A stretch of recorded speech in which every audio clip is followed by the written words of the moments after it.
नमस्कार दोस्तों, स्वागत है आपका हमारे चैनल पर। माहिरा अंबा देवी की बड़ी बहू थी। माहिरा और सात्विक की शादी हुई करीब 10 वर्ष बीत चुके थे।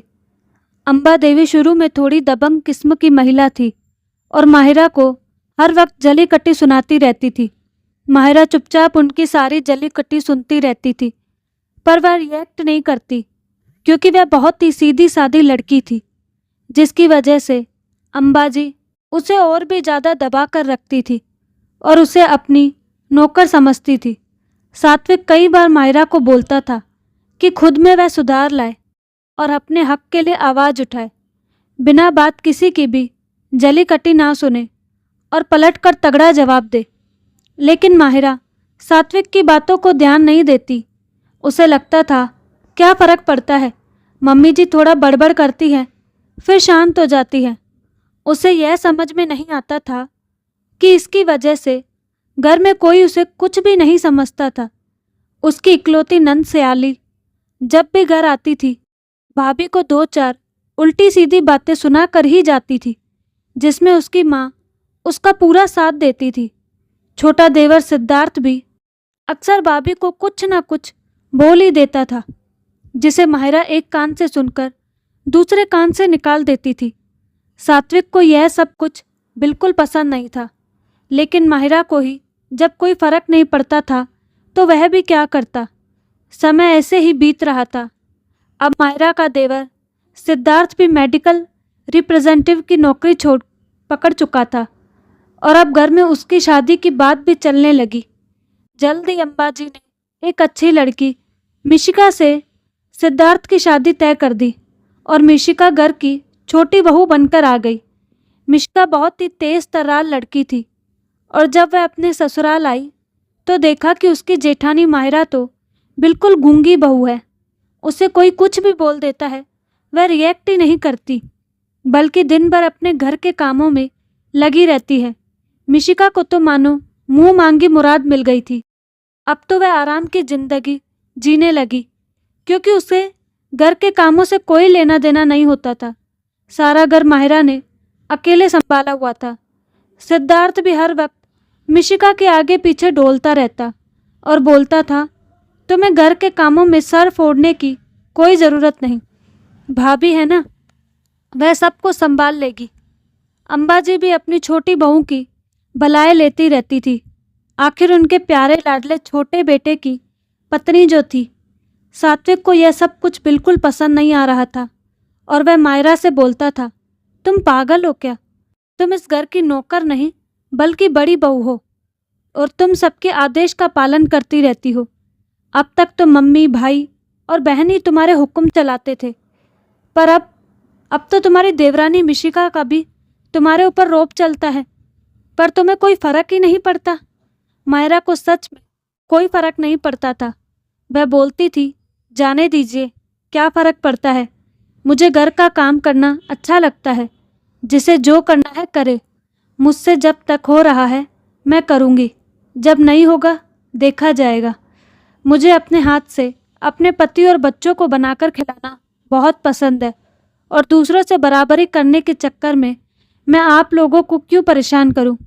लेकिन सात्विक को यह सब बिल्कुल पसंद नहीं आता था कि उसकी बीवी दिन भर घर में कोलू के बैल की तरह पिसती रहे और बाकी सब मज़े करते रहे। एक दिन सात्विक ने अंबाजी से इस बारे में बात भी की कि घर की छोटी बहू को भी कुछ जिम्मेदारियां दिया करो।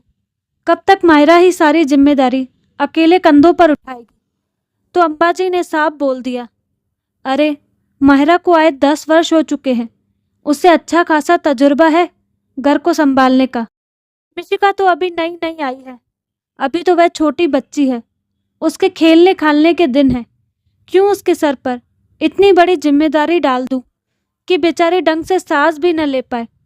अभी तो वह बच्ची है, कुछ दिन उसे जीने दे उसकी जिंदगी, फिर तो सारी उम्र जिम्मेदारियां ही उठानी है।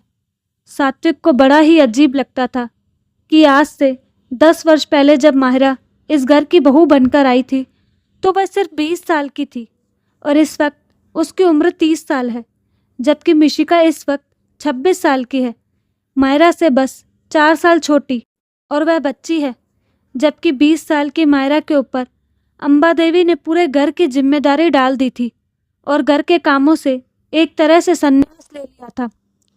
तब मायरा उन्हें बच्ची नहीं लग रही थी। उस वक्त तो पिताजी भी थे और उनके नियम तो और भी ज़्यादा कड़े थे। उन्हें तो सुबह 5 बजे गरम गरम चाय चाहिए होती थी। उन्हें 5 के बाद कोई भी बिस्तर पर दिखना नहीं चाहिए होता था। मायरा बेचारी सुबह 4 बजे उठकर नहा धोकर सारे काम करती थी और अब यहाँ मिशिका 8-8 बजे तक बेडरूम का दरवाज़ा भी नहीं खोलती। लेकिन अब मम्मी को कोई फ़र्क नहीं पड़ता। खैर, सात्विक भी क्या करता। जब मायरा खुद ही अपने हक के लिए आवाज़ नहीं उठा रही थी तो उसके हक के लिए वह कब तक आवाज़ उठाता। उधर अम्बाजी अपनी छोटी बहू पर प्यार लुटाने में कोई कसर नहीं छोड़ती। कभी उसे अपने कानों में पहनी हुई बालियां उतारकर गिफ्ट में दे देती कि तू मेरी छोटी बहू है, मेरी लाडली है, मेरी तरफ से तू ये रख ले। तो कभी उसे अपने हाथ में पहने कंगन उतार कर दे देती कि मैंने तो यह बहुत दिनों से अपनी छोटी बहू के लिए संभाल कर रखा था, यह तो मेरी छोटी बहू के हाथों पर ही शोभा देगा। यह सब कुछ देखकर भी मायरा को रत्ती भर फर्क नहीं पड़ता था, जबकि सात्विक को बहुत बुरा लगता था कि सेवा करे सारी मायरा और मेवा खाए मिशिका और उसकी बहन सयाली, क्योंकि सयाली भी टाइम टाइम पर मायके आती रहती थी और जब भी आती माँ उसे अपना कोई ना कोई जेवर दे ही देती। लेकिन आज तक अम्बाजी ने अपना कोई भी जेवर माहिरा को नहीं दिया। माहिरा और सात्विक के जिम्मे में थी तो बस घर की जिम्मेदारी। सिद्धार्थ की शादी हुई लगभग 6 महीना बीत चुका था, लेकिन अभी भी पहले की तरह सारा घर खर्च सात्विक ही चला रहा था। अम्बाजी ने एक बार भी नहीं बोला कि अब सिद्धार्थ की भी शादी हो चुकी है और सिद्धार्थ और मिशिका को भी अब घर खर्चे में सहयोग देना चाहिए। घर खर्चे में सहयोग तो दूर की बात, घर के कामों में भी दोनों ने बहुत दूरी बना रखी थी। घर के सारे काम माहिरा के जिम्मे थे और बाहर के सारे काम सात्विक के जिम्मे। ऊपर से मिशिका को एक बहुत बड़ी गलतफहमी थी, क्योंकि सात्विक दिन भर घर पर रहता था तो मिशिका के हिसाब से सात्विक कोई काम नहीं करता, बल्कि पूरे घर का खर्च उसका पति सिद्धार्थ चलाता था। क्योंकि मिशिका जब से इस घर में आई थी उसने सात्विक को कभी भी काम पर बाहर जाते नहीं देखा था। इसीलिए उसे लगता था कि शायद इसीलिए मायरा ने सारे घर की जिम्मेदारियां अपने सर पे ले रखी है, क्योंकि सारे घर का खर्च उसका पति सिद्धार्थ चलाता है और इस बारे में उसने कभी अपने पति से जानने की कोशिश भी नहीं की कि सच्चाई क्या है और अपने घमंड में चूर रही। अम्बाजी भी उसके ऊपर इतना लाड जताती थी और मायरा के साथ नौकरों जैसा व्यवहार करती थी कि उसे अपनी सोच पर पक्का यकीन हो चुका था कि उसका पति ही इस घर का इकलौता कमाऊ पुत्र है, इसीलिए सब उसके आगे पीछे डोलते हैं। छोटी बहन सयाली भी जब भी आती तो बड़ी भाभी को कुछ भी कह देती, लेकिन मिशिका से बहुत तमीज़ से बात करती थी, क्योंकि उसे पता था कि अगर मिशिका को कुछ भी उल्टा सीधा बोला तो वह उसे मुंह तोड़ जवाब देगी। इसीलिए मिशिका बहुत खुश थी। आखिर इस घर के इकलौते कमाऊ पूत की पत्नी जो थी, जिसने इस घर की सारी भागदौड़ संभाल कर रखी थी। एक बार इसी तरह सयाली आई हुई थी और साथ में उसके दोनों बच्चे भी। घर में माहिरा का बेटा बेटी थे ही, कुल मिलाकर 4 बच्चे हो गए और घर में बहुत उत्पात मचा रहे थे। घर काफ़ी गंदा हो रखा था। बच्चों ने मिलकर घर में जगह जगह पानी गिरा दिया और कचरा फैला दिया, लेकिन माहिरा किचन में बिजी थी और वहाँ साफ सफाई नहीं कर पा रही थी। वैसे तो घर में एक फुल टाइम नौकर रामू और उसकी पत्नी पिंकी थे, जो घर में ही रहते थे और घर और बाहर के कामों में दोनों मियाँ बीवी माहिरा की मदद करते थे। इस वक्त रामू भी बाजार सब्जियां लेने गया हुआ था और उसकी पत्नी पिंकी माहिरा का किचन में हाथ बटा रही थी। सात्विक को घर में गंदगी बिल्कुल भी पसंद नहीं थी। वह अपने रूम से बाहर निकला और घर में जगह जगह पानी गिरा देखा और कचरा देखा तो माँ से गंदगी साफ करवाने के लिए बोला। अम्बाजी ने बोला, तो माहिरा को बोलना, हमसे क्यों बोल रहा है? और माहिरा को अम्बाजी आवाज़ लगाने लगी। माहिरा दौड़ती हुई किचन से बाहर आई तो अम्बाजी ने ताना मारते हुए कहा, तुझे दिखता नहीं? सात्विक को गंदगी बिल्कुल भी पसंद नहीं, और यहाँ बच्चों ने घर कितना गंदा कर रखा है, इसे साफ कौन करेगा। अंबाजी की बातें सुनकर सात्विक और माहिरा दोनों को बहुत गुस्सा आया, क्योंकि माहिरा तो किचन में बिजी थी पिंकी के साथ और रामू बाजार गया हुआ था। घर में और लोग भी थे जो सफाई कर सकते थे, फिर भी अंबाजी माहिरा को ही ताना मार रही थी, क्योंकि यह उनकी आदत बन चुकी थी। तब तक मिशिका ने जले पर नमक छिड़कते हुए कहा, भाभी को तो बस काम से बचने का बहाना चाहिए होता है, इसीलिए हर वक्त रसोई घर में घुसी रहती है ताकि और कोई काम करना ही ना पड़े। बाकी काम के लिए तो घर में रामू और पिंकी है ही, पर संजोग से रामू अभी बाजार गया हुआ है और पिंकी किचन में लगी है, इसलिए उनकी कामचोरी पकड़ी गई। मुफ्त का खाने की आदत जो पड़ गई है तो काम कैसे होंगे। यह सब सुनकर आज सात्विक का गुस्सा 7वें आसमान पर चला गया और उसने बोला, मिशिका अपने जुबान पर लगाम दो। तब तक सिद्धार्थ ने बोला, भैया आप मेरी पत्नी से ऐसे बात नहीं कर सकते। सात्विक ने बोला, अपनी जुबान बंद कर, नहीं तो इतनी जोर का थप्पड़ लगाऊंगा कि होश ठिकाने आ जाएगा। तेरी पत्नी मेरी पत्नी को कुछ भी बोल दे और मैं सोच समझ कर जवाब दूं, समझ क्या रखा है मुझे। सियाली ने बोला, वाह भैया, अपनी पत्नी के लिए भाई को थप्पड़ लगा दोगे। आज सात्विक का मूड पूरा खराब हो चुका था और उसने बोला, सयाली तू हमारे घर के मामलों में ना ही बोल तो अच्छा है। मायके में बेटी बनकर आई है, बेटी बनकर रह और अपने काम से काम रख। आज सात्विक बहुत गुस्से में था और उसने तेज आवाज में बोला, मिशिका आज बोल दिया सो बोल दिया, गलती से दोबारा कभी मायरा के लिए एक भी गलत शब्द निकालने से पहले 100 बार सोचना, नहीं तो तुम्हारी खैर नहीं। अगर आइंदा तुम्हारे जुबान पर ऐसी कोई बात आ गई ना, तो आगे जो भी होगा उसकी जिम्मेदार तुम खुद होगी। मिशिका को यकीन नहीं हो रहा था कि सात्विक उससे ऐसी बात कर सकता है और उसने बोला, क्यों, आपका दिया खाते हैं क्या हम? मेरा पति इस घर का खर्च चलाता है तो मैं किसी की नौकर नहीं हूँ, और मुझे बहुत अच्छे से पता है कि आप कुछ काम दाम नहीं करते, दिन भर घर में पड़े रहते हैं, इसीलिए तो आपकी पत्नी की कोई इज्जत नहीं है। लेकिन मेरा पति इस घर का इकलौता कमाऊ बेटा है और उसकी बहुत इज्जत है, इसीलिए तो मम्मी जी मुझे कोई काम नहीं कहती, और मैं क्यों काम करूँगी जब मेरा पति इस घर को चलाता है। आपको कोई काम तो है नहीं, तो दिन भर घर में पड़े रहते हैं, और आपकी बीवी घर के काम नहीं करेगी तो कौन करेगा। अब मुफ्त की रोटी तो आप लोग नहीं तोड़ोगे ना। बहुत कुछ बोल दिया था आज मिशिका ने। सात्विक हैरानी से अंबाजी की ओर देख रहा था, लेकिन वह भी कुछ नहीं बोल पा रही थी। उन्हें भी कुछ समझ में नहीं आ रहा था कि यह मिशिका क्या बोल रही है और उसे कौन सा वहम हो गया है। एकाएक सात्विक हंसने लगा और बोला, वाह क्या जोक मारा है मिशिका तुमने। तुम्हें यह वहम कैसे हो गया कि तुम्हारा पति इस घर के खर्च चलाता है और हमारा खर्च चलाता है, और मेरी पत्नी इस घर का सारा काम इसीलिए करती है कि मैं कुछ काम दाम नहीं करता हूँ।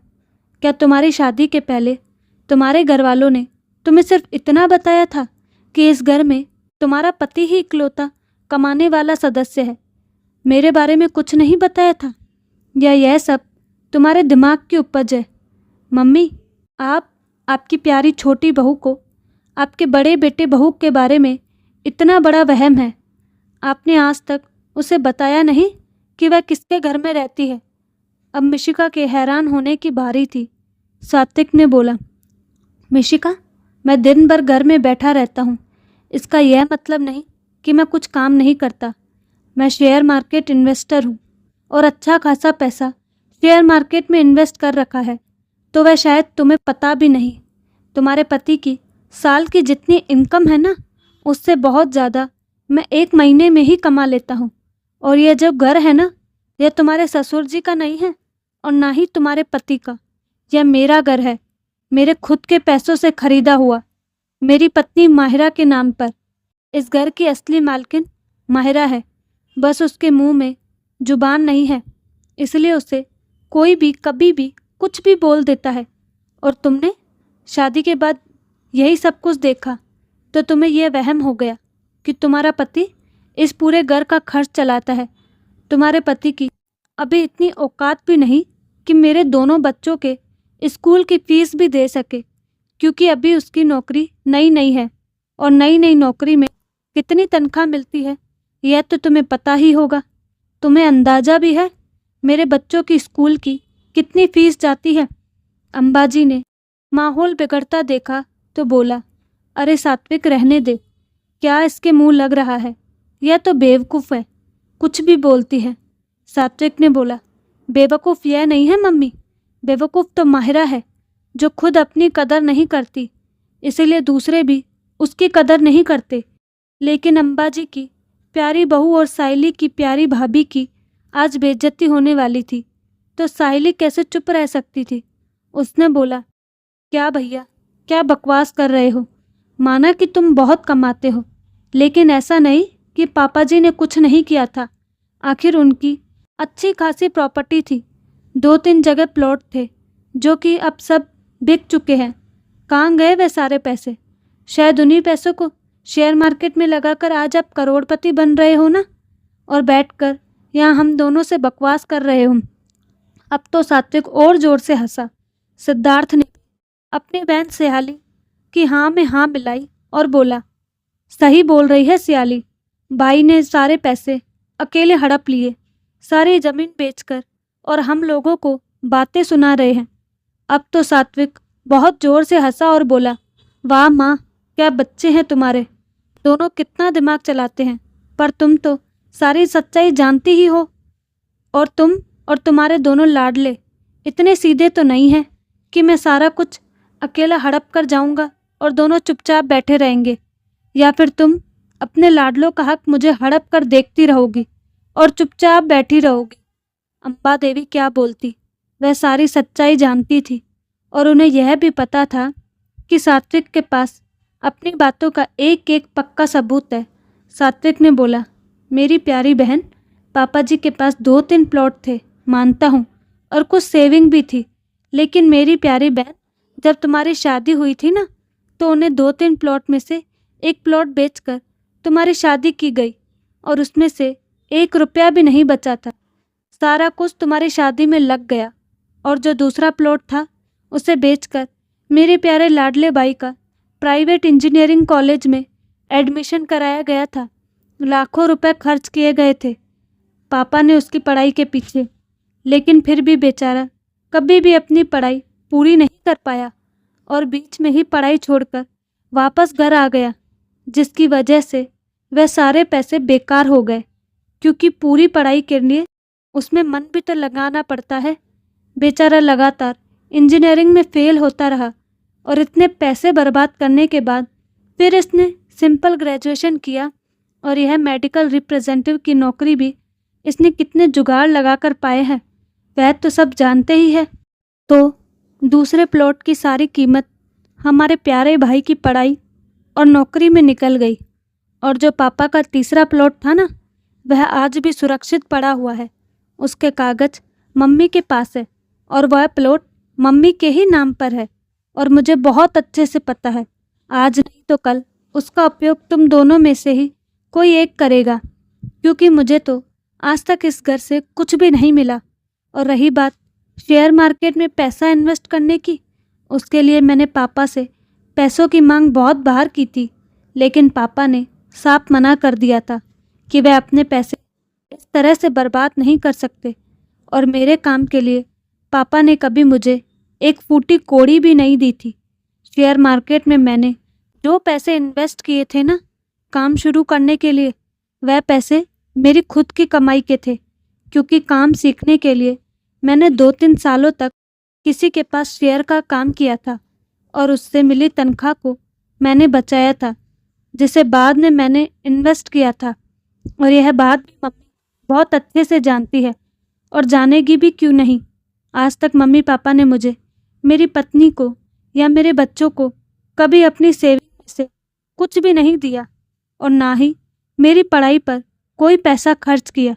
यह बात तुम दोनों भी बहुत अच्छे से जानते हो, तो शर्म नहीं आती ऐसी बकवास करते हुए? और हाँ, रही बात पापा के सेविंग की, वह सारी सेविंग भी मम्मी के ही पास है।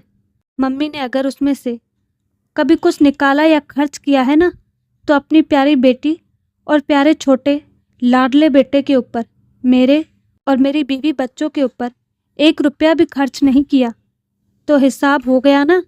पापा की जितनी भी प्रॉपर्टी और सेविंग थी, वह सब कुछ तुम दोनों के ऊपर खर्च हुई है, और जो बची है आगे तुम दोनों के हुए ऊपर ही खर्च की जाएगी। मुझे और मायरा को उसमें से कुछ भी नहीं मिलने वाला। हाँ, लेकिन हमें भी कुछ तो मिला था। हमें मिली थी जिम्मेदारियाँ। पापा के अंतिम वक्त हमने जी जान से सेवा की थी। मायरा ने पूरी जिम्मेदारियाँ निभाई थी, क्योंकि जिम्मेदारियाँ तो हमें मिला ही करती थी और उसे उठानी ही थी, और हमने खुशी खुशी उठाई भी, क्योंकि वह हमारा फ़र्ज़ था। मम्मी की भी हम आखिरी तक सेवा करेंगे, क्योंकि बड़े बेटे बहू जिम्मेदारियां निभाने के लिए ही होते हैं। लेकिन हक और संपत्ति तो सारी तुम दोनों को मिली, और उसके बाद भी तुम्हारी इतनी हिम्मत कि मेरे ही घर में मुझे और मेरी पत्नी को 4 बातें सुना रहे हो। अब बस बहुत हो गया। इस घर में रहना है तो अपनी जुबान पर लगाम देकर रहो, वरना अपना रास्ता नापो। आज के बाद मुझे इस घर में मेरी पत्नी के खिलाफ कुछ भी नहीं सुनना। आगे से सब अपनी जुबान को काबू में रखना, वरना दरवाजे खुले हुए हैं।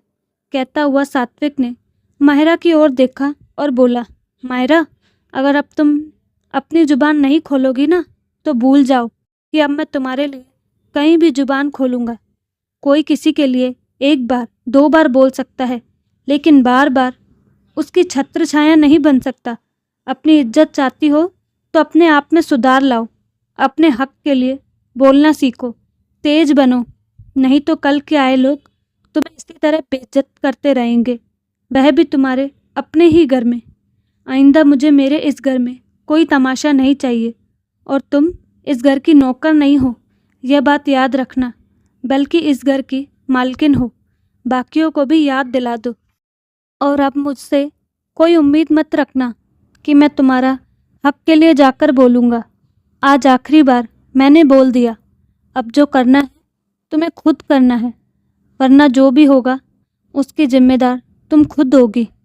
शुरू से मैंने तुम्हें समझाया था कि अपने हक के लिए बोलना सीखो, लेकिन तुम नहीं समझी। उसका नतीजा देखो। कल की आई औरत तुम्हें और मुझे कुछ भी बोलने की हिम्मत दिखा रही है, जिसकी औकात भी नहीं है तुम्हारे सामने खड़े होने की। वह तुम्हें उसके टुकड़ों पर पलने वाली समझ रही है। आज सात्विक बहुत गुस्से में था, और वह बोलने की सारी मर्यादाएं पार कर रहा था। माहिरा को समझ में आ चुका था कि इसमें कहीं ना कहीं गलती उसकी भी है। अगर वह वक्त रहते खुद में सुधार ले आती और अपना हक जताती, तो आज यह स्थिति ही नहीं आती। सात्विक गुस्से में अपने कमरे की तरफ चला गया। आज सात्विक का गुस्सा देखकर अम्बा देवी भी हैरान हो गई, क्योंकि सात्विक कभी भी इस तरह से गुस्सा नहीं होता था, और आज तो उसने साफ साफ मिशिका और सिद्धार्थ को घर से जाने तक के लिए कह दिया था। मिशिका भी हैरान थी कि यह क्या हो गया, वह क्या सोच रही थी और यह क्या निकला। उसने तो सपने में भी नहीं सोचा था कि उसके जेठ जी इतने अमीर होंगे, पर जेठानी इतनी सीधी और ऊपर से इतने तरीके से रहती थी कि लगता था कि उसके पास कुछ भी नहीं, पर इस घर की मुख्य मालकिन वह है। यह बात तो उसे पता भी नहीं थी, और वह सोचती थी सब कुछ उसके पति का किया धरा है। मिशिका को कुछ भी समझ में नहीं आ रहा था, और अंबाजी उसे इशारों इशारों में बोल रही थी, तू चुपचाप अपने कमरे में जा, धीरे धीरे सब कुछ शांत हो जाएगा। और मिशिका अपने कमरे में चली गई। किसी तरह से वह दिन बीत गया और धीरे धीरे माहौल शांत हो गया, लेकिन मिशिका की आदत तो खराब हो चुकी थी और अपनी जुबान पर उसे काबू नहीं था। अंबाजी भी और सयाली भी रिलैक्स थे कि अब सात्विक शांत हो चुका है, तो फिर से पुराना वाला माहौल चालू हो गया। बस अब थोड़ा संभल कर रहना होगा, और मायरा को ज़्यादा कुछ ताना मारने से पहले 100 बार सोचना पड़ेगा। लेकिन जिसकी जो आदत पड़ चुकी होती है, वह इतनी आसानी से नहीं छूटती। कुछ दिनों के बाद ही माहिरा का बेटा घर में ही फुटबॉल खेलता हुआ मिशिका के कमरे की तरफ चला गया और उसने एक जोरदार फुटबॉल का किक मारा, जिससे मिशिका के कमरे की खिड़की में लगा कांच टूट गया। मिशिका ने आव देखा न ताव और माहिरा के बेटे को एक जोरदार तमाचा लगा दिया और बोला, हिम्मत कैसे हुई मेरे कमरे में फुटबॉल खेलने की? तोड़ दिया ना मेरे खिड़की की कांच। क्या ऐसे बनवाने में पैसे नहीं लगेंगे? फालतू का नुकसान कर दिया ना। माहिरा ने यह सब कुछ देख लिया था और सात्विक उस वक्त घर में नहीं था।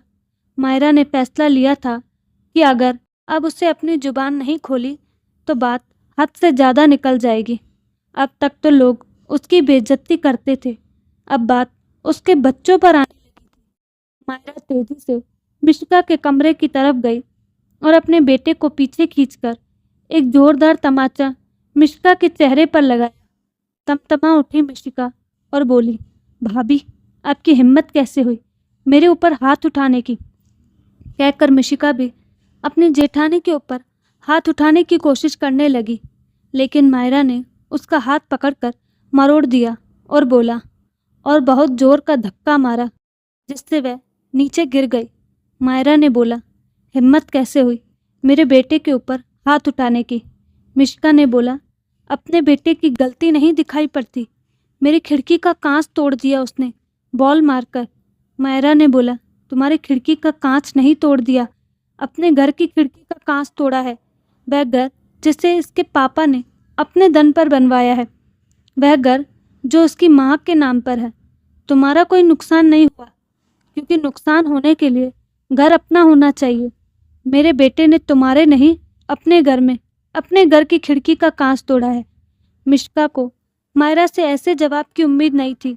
वह तो यह सोच रही थी कि अभी सात्विक घर में नहीं है तो वह माहिरा को कुछ भी बोल सकेगी, लेकिन माहिरा ने उसी दिन सोच लिया था कि अब उसे अपने लिए आवाज़ उठानी पड़ेगी, नहीं तो हालात बदतर हो जाएंगे। और आज तो माहिरा के गुस्से की सीमा ही नहीं थी, क्योंकि मिशिका की हिम्मत इतनी बढ़ गई थी कि उसने उसके बेटे तक पर हाथ उठा दिया था। तब तक सात्विक भी घर में आ चुका था और अंबाजी भी शोरगुल सुनकर वहां पहुंच चुकी थी। माहिरा ने जोर से आवाज़ लगाई, रामू, पिंकी, जल्दी इधर आओ। रामू और पिंकी दोनों दौड़ते हुए माहिरा के पास आए। माहिरा ने तेज आवाज़ में बोला, इस कमरे का एक एक सामान उठाकर बाहर फेंको। मुझे 1 घंटे के अंदर यह पूरा कमरा खाली चाहिए। और इन लोगों से बोलो चुपचाप मेरे घर से 1 घंटे के अंदर निकल जाए, वरना धक्के मारकर इन दोनों को बाहर निकाल दो। और हाँ, इस रूम को खाली करने के बाद फिनाइल डालकर इस रूम की अच्छे से सफाई करो। मुझे इस रूम में इन लोगों की कोई गंध नहीं चाहिए। पहले पूरे कमरे को फिनाइल से साफ करना और फिर गंगाजल डालकर पवित्र करना। 1 घंटे का वक्त दिया है, तब तक सारा काम हो जाना चाहिए। अंबाजी माहिरा की तरफ देखते हुए बोली, बहू तू यह ठीक नहीं कर रही। ठीक है, मानती हूँ इस घर की मालकिन तू है, पर तू इस तरह से अपने देवर देवरानी को इस घर से निकाल नहीं सकती। माहिरा ने बोला, मैं क्या कर सकती हूँ क्या नहीं, मुझे किसी से पूछने की कोई ज़रूरत नहीं। जैसे आपने कभी ज़रूरत नहीं समझी अपना कोई भी गहना या अपने पति के सेविंग में से कोई भी पैसा अपने दोनों लाडलों को देते वक्त मुझसे या सात्विक से पूछने की। अंबाजी ने अब इमोशनल कार्ड खेला और बोला, तू अगर इस तरह से मेरे बेटे बहू को घर से निकालेगी ना, तो मैं भी उनके साथ चली जाऊंगी। क्योंकि अंबाजी को बहुत अच्छे से पता था कि सिद्धार्थ की इतनी हैसियत नहीं कि वह तुरंत कोई नया घर खरीद ले, और अगर किराए का घर लेगा तो उसकी सैलरी का बहुत बड़ा भाग किराए में चला जाएगा, जिससे उसे बहुत परेशानी होगी। क्योंकि अभी उसने नई नई नौकरी ज्वाइन की है और उसकी ज़्यादा तनख्वाह नहीं है। माहिरा आज किसी का भी कुछ भी सुनने के मूड में नहीं थी और उसने साफ साफ बोल दिया, मम्मी जी, जब से ब्याह होकर आई हूँ तब से आपकी और पापा जी की सेवा की है। पापा जी तो अब रहे नहीं, लेकिन आपकी सेवा में कोई कमी नहीं छोड़ी। लेकिन फिर भी अगर आप हमारी सेवा से संतुष्ट नहीं तो ये आपकी इच्छा है। आपके 2 बेटे हैं, आप जिसके पास जाए जाकर रह सकती हैं। हमें कोई ऐतराज़ नहीं। हम आपसे कभी भी यहाँ से जाने के लिए नहीं कहेंगे। यह आपका स्वतंत्र निर्णय होगा कि आपको कहाँ रहना है, कहकर मायरा तेजी से वहाँ से चली गई। अम्बाजी को यह समझ में आ चुका था कि मायरा अब उनके किसी भी ड्रामे से उनके दबाव में नहीं आने वाली, और उन्हें यह भी बहुत अच्छे से पता था कि अगर वह इस घर को छोड़कर गई तो छोटी बहू और बेटा उनकी कितनी पूछ करने वाले हैं। बेटी सायली को भी बहुत अच्छे से पता था कि अगर उसने अब इस बार अपनी जुबान खोली तो उसका मायका भी परमानेंट बंद होने वाला है। इसीलिए उसने भी चुप रहने में ही बेहतरी समझी, क्योंकि उसे भी पता था कि मायके के नाम पर उसकी पूछ मायरा और सात्विक ही करेंगे, ना कि सिद्धार्थ और मिशिका। अरे जो औरत खुद से एक गिलास पानी नहीं ले सकती, वह नंद के मायके आने पर उसके लिए क्या करेगी। अम्बाजी को भी इस घर में हर तरह से आराम और सुख सुविधा थी। उनकी हर ज़रूरत का ख्याल रखा जाता था। इसीलिए वह भी किसी भी हाल में मायरा और सात्विक से अलग नहीं होना चाहती थी। इसलिए वह भी चुपचाप अपने कमरे में चली गई। मिशिका को घूरते हुए और मन ही मन बड़बड़ाते हुए समझाया था, अब थोड़ा संभल कर बोल, लेकिन जुबान पर तो काबू ही नहीं। उधर सिद्धार्थ भी मिशिका के ऊपर चिल्ला रहा था। खुद पर थोड़ा कंट्रोल नहीं रख सकती थी। अब जल्दी से कमरा खाली करो, नहीं तो भाभी धक्के मार के निकालने से भी अब पीछे नहीं हटेंगी। आज तक उन्होंने कुछ नहीं बोला, लेकिन आज फुल और फाइनल बोल दिया है। अपनी जुबान को अगर काबू में रखती तो ऐसे ही मुफ्त में आराम से रहती, लेकिन जुबान को काबू में नहीं रख सकती थी ना। चलो अब एक कमरे के किराए के घर में रहो खुद। आज से भूल जाओ अपने सारे ऐशो आराम और मौज। अब जब सब खुद करना पड़ेगा, राशन पानी खरीदना पड़ेगा, झाड़ू पोछा करना पड़ेगा, किराया देना पड़ेगा, तब तुम्हें तुम्हारी औकात पता चलेगी।